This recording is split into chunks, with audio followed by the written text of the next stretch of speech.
Hi, welcome to the blog, and today we're going to talk about Shakespeare, who we absolutely love.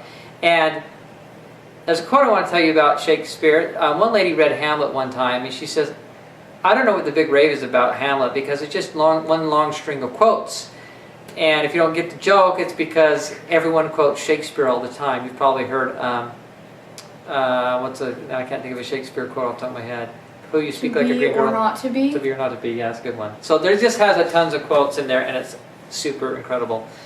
But anyways, what you want to talk today is all the different things you can use, tools you can use to help you understand Shakespeare better. I can understand most things I read in Shakespeare now. It's taken a few years, but it's been fun. It's been a fun journey, and it's just like strengthening your muscle. And if you'll do it, then there's a richness and a quality about Shakespeare that's unparalleled. They say that the average English speaker speaks, I think they said 4,000 to 5,000 words, if I'm not mistaken, and Shakespeare had over 25,000. And he invented words that we use now because he was just a literary genius. So we have different things we want to show you that we use. The first Shakespeare we ever had was this one. Now, the beauty about Shakespeare is that it's a classic, and it's in the public domain, and it's very inexpensive. This whole thing, gold leaf on the edges, and it's got a nice bookmark, and it's all beautiful. It's 20 bucks. I mean, talk about a steal. You know, it costs you more than that for like Twilight. Anyways, the point is, it was just amazing. Now this is a good one. It's got everything, but it's kind of bulky if you want to carry it around and stuff like that. This one is, I finally got, because I wanted for a long time. I got for my birthday a couple of years ago. It's got the picture, it's got all the stuff, but this is more informative than that one. It's got notes on every play. It talks about an introduction about the play, when it aired, or when they first performed it, and how it came to be, etc. Influences, and then it has also, you probably can't see it, but it has reference numbers, so you can stay on different lines. Most Shakespeare's do. They'll say we're on line 125 or whatever. But also at the very bottom, there's text, and it references words or phrases that you might not understand because it's Old English, and then it really helps you out. And but I really like this one. This was, by the way, this Yale, the Yale Shakespeare Complete Works. Look how beautiful it is. It's $30 or was. So I mean, you can just get them for a steal. This one here is just one of the little pocket ones, and this one's really powerful because on the left side it has all, number one, it's really easy to carry, and two, it has all the vocabulary. So if you don't know what, well, I'm not going to look at a word here. I was thinking of a word like anon. A lot of people don't know what anon means, and that means soon, but it'll tell you what they are here. So that's very, very valuable, and it helps you understand Shakespeare better. Then we moved to Cedar City one time, and we went to the library, and they had this is the Archangel audio set. Now this is amazing because this really helped me get into Shakespeare, because Shakespeare's difficult language if you've never been in it, and so I got these little CDs from the library, so I didn't have to buy them. I've bought them, as you can see, since, but it has this little pamphlet in here. This pamphlet will go in, and it talks about each act and does a little summary. So I would read the scene and then I'd listen to it. And this is dramatized. It's word for word the Shakespeare language in the play, but it's dramatized, so you can hear the horses running, and you hear music, and the guy will sing when it's time to sing, and they'll have people laughing, and they'll have, when there's a war, you can hear people screaming and the swords hitting and all this stuff. But I would read the section, and then I would listen to it, and then I'd say, oh, I get it, yeah, that's right, that's what's going on, that's what he says is going on. And eventually, now I can listen to almost anything and understand just exactly what's going on. So like I said, it's building that muscle. What else do we have here, Reagan? And by the way, there's 38 plays, and this has all of them, has all the histories and the comedies and the tragedies and everything. So absolutely excellent. I was in a Shakespeare class at my school, and I got this book from it, and it's my beauty. It's very lovely. And I read all of the history ones, so I read like Julius Caesar, and what else did I read? Troilus and Cressida. and a couple of other ones like that. And then I read a couple of his poems.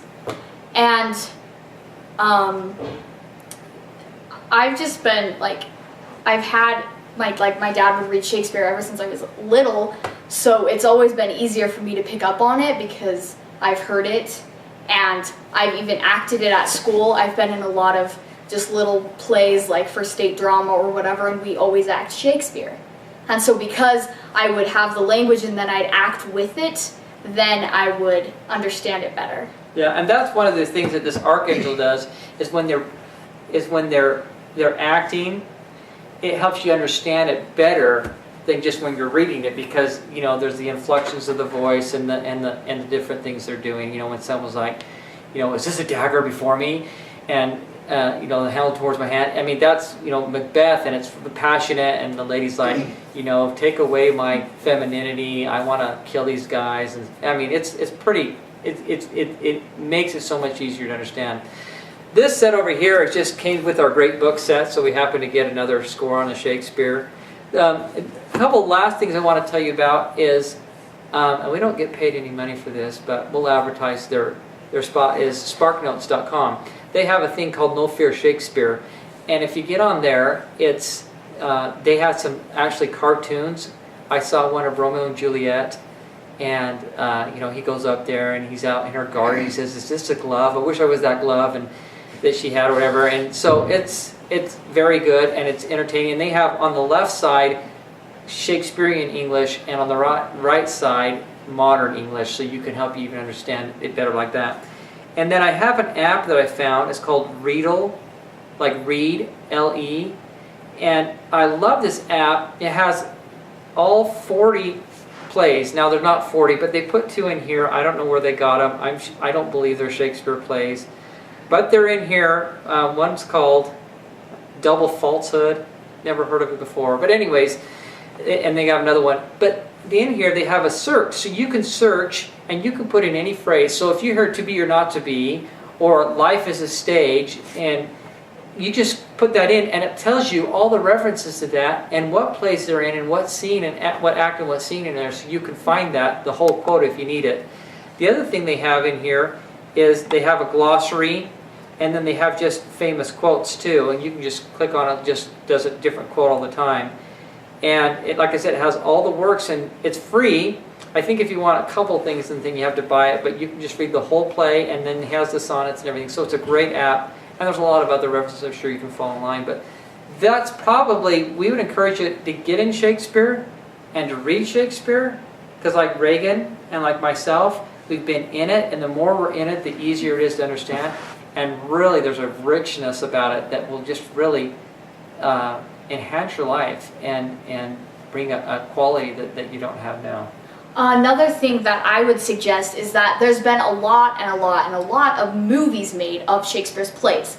The ones that I like the best are the ones that guy is in, that we have as Kenneth Branagh. He did Hamlet, and he also did Much Ado About Nothing and stuff. And what I did at school is that I read like a scene or two of Hamlet on my own, like at home for homework, and then I would go to school and we would watch it. And so it would solidify in my mind what everything meant, because I could see it on the screen and I could see what everything meant and how it played off of each other. Because sometimes when you read it, it's kind of hard to picture everything, but if you have it like, and it was word for word, and so if you have it on the screen in front of you, then it's easier to understand things. Yeah, and Kenneth Branagh also did Henry V and played Henry V in that play, and he is absolutely remarkable. And Much Ado About Nothing, that one that they did with, what's her name? Emma Thompson. Emma Thompson. It was just, it's hilarious, and it's... And Hamlet has that girl in it from Titanic, whatever her name is. Oh, I haven't seen that one. Oh, it's really good though. Like, the acting was super great and you felt like you were there and stuff. Okay. Reagan, why do you like Shakespeare?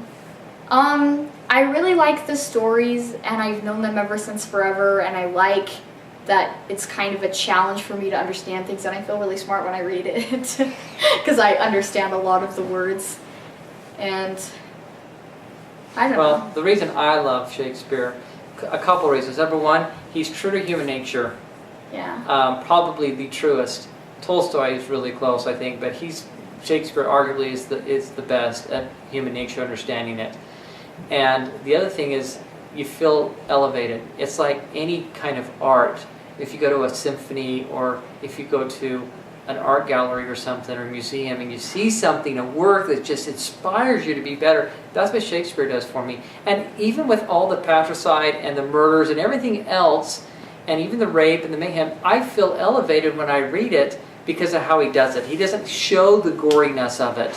You don't see all the, you know it's happened, but he doesn't go in detail on the crime or on the problem. And I think we're going to do another post about the 5 elements of Shakespeare, or how, you know, and talk about the women and the strength of the women in his plays and stuff like that. But it's really, and you know what, he believes in gods and he believes in absolutes. That's the other thing I love about it, is that, you know, everyone gets their due. If you're bad, it comes back to get you, and you don't get away with things. And I like that. That's in harmony with how we're created. That you're punished for sin, you're blessed for righteousness, and he does an excellent job of that as well. So enjoy Shakespeare. Talk to you soon. Bye.